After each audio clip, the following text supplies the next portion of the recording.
Ga yanda ake installing Kali Linux. Da farko dai za mu fara dauko abin da za mu dora Linux din akai, wanda ake kira hypervisor. Za mu je www.virtualbox.org. Me da loading virtualbox, sai mu zo nan mu danna download. Ga sana akwai Windows, akwai Mac. Za mu clicking akan Windows host saboda da Windows nake amfani. Zai fara downloading. Yana gamawa sai mu double click akan sa. Zai bude nan. Zaka iya dan canja nan gurin, amma mu za mu bar shi a yanda yake. Za mu danna next. Nan kawai yana gaya maka ne zai reset network ɗinka, sannan kuma zai tsayar da internet iya lokacin installation. Sai mu danna yes kawai. Gashi nan yana installing. Za mu jira ya gama. Yawwa ya gama, sai mu danna finish kawai. Za mu iya danna Windows mu typing virtualbox. Yawwa shine wannan. To yanzu za mu dan yi wani seti a system din mu. Danna Windows key kai typing control panel. Gashi sai ka danna shi. A ciki zaka ga inda aka sa programs, sai ka danna. Zaka ga inda aka sa programs and features. A kasansa kuma akwai turn on Windows features on or off. Nan zaka danna. Zai bude maka nan. Sai kai scrolling can kasa. Zaka ga virtual machine platform. Ka tabbatar ka kunna.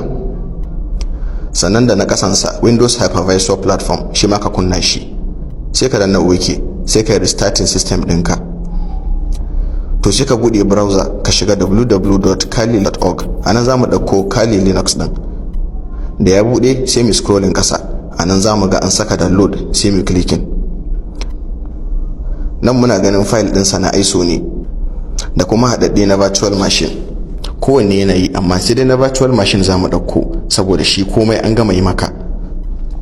Gashi nan ya bude. Akwai VMware, VirtualBox, Windows Hypervisor da kai mu. To mu virtualbox za mu dauka. Sai mu zo jikin sa nan kasa mu clicking download, zai fara downloading. Idan ya gama zaka ga wannan file din a computer ɗinka a cikin downloads folder. Sai ka zo kan shi kai right click, sai kai clicking extract ko kuma extract all. Ya danganta da irin Windows ɗinka. Ni ina amfani da insider ne na Windows 11. Ba lalle ka ga sak irin nawa ba. Sai ka zabi folder din da zaka ajiye machine ɗinka. To ni dai ga inda zan saka nawa. Da ka je folder din sai ka danna select folder. Sai ka danna extract. Gashi ya fara, za mu jira ya gama. Idan ya gama zaka ga wannan folder din. Sai ka shiga ciki zaka ga files din nan guda biyu. Wai ɗayan har 13 GB shine machine din. Wannan kuma ɗayan blue din shi zai bude mana machine din namu a virtualbox. Za mu right click akan sa, direct kun ga virtualbox ya nuna a jiki. Idan bai nuna maka ba zaka je open with, sai ka ga virtualbox, sai mu clicking. Gashi ya hada mana machine din mu a virtualbox. Sai mu zo nan hannun dama daga sama za mu ga start. Za mu danna shi mu kunna machine dinmu na Kali Linux. Gashi nan yana nuna mana grub, wato ita ce bootloader din Linux, wato Grand Unified Bootloader. Ita ke bada dama dora Linux OS din akan machine din. Idan ta gama booting za mu ga nan gurin da za mu saka username da password. Idan na virtual machine kai downloading, wato file din Linux ɗinka, username din da password din dukansu Kali ne, Kali. Username Kali, password Kali. Idan kuma image file ka dauko kai manual install, kai zaka creating username ɗinka da password ɗinka a cikin lokacin installation. Gashi nan mun gama, ya bude mana OS din Kali Linux.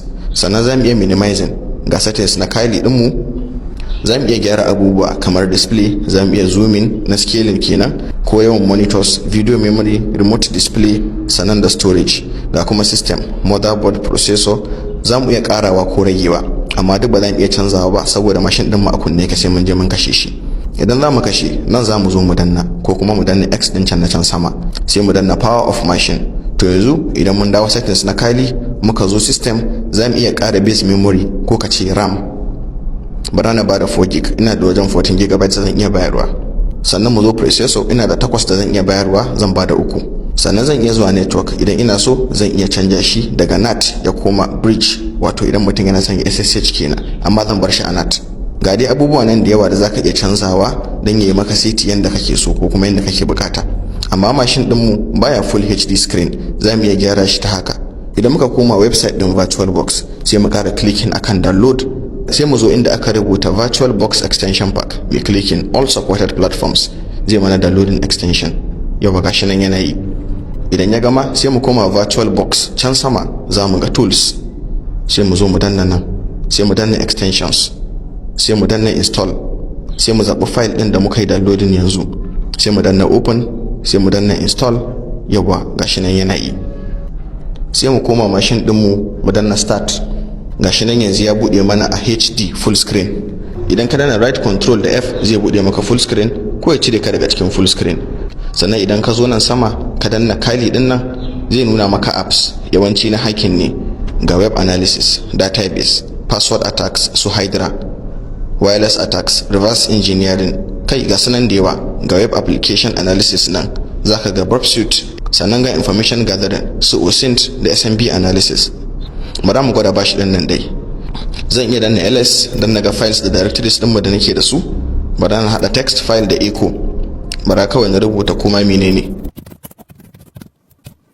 Output arrow text misali.txt.